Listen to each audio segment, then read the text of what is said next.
әңгіме былай да тағы маған өзіме ұнамайтын нәрсе. Бұл да бір дәстүр болып кіріп кеткен сияқты. Сол тойдың ортасында бір үлкен неменен жаңа не дейміз, бір стол мененен алып шығып, үстіне торт қояды да, сол тортты алып қайыненесінің, қайынатасының аузына салады да қасықпенен. Бұл қазақтың дәстүрінде де жоқ сияқты, еш уақыттарда болмайды. Бұл қайдан келді және осыған өзің көз қарасын қалай? Бұл қазір дәстүрге айналып бара жатыр.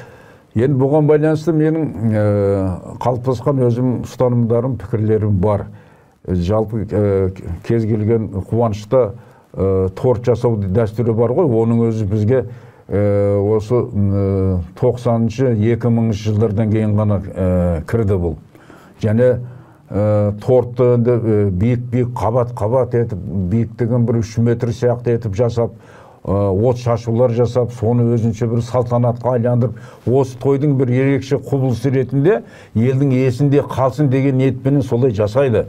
Кейбір тойлар болады, бағасы миллион теңге, 5 миллион теңге, 10 миллион теңге болатын торттар жасатады. Бұның барлығы дарақылық іс жүзінде.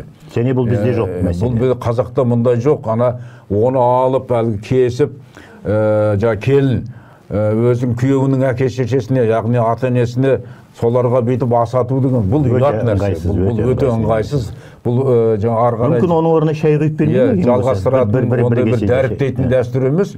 Бұны жалпы ондай дарақылыққа бармау керек. Торт болса енді шағын дастарханға пирожный түрінде, басқа түрінде қойсын, жаңағыдай дарақылықтарға барудың жөні жоқ.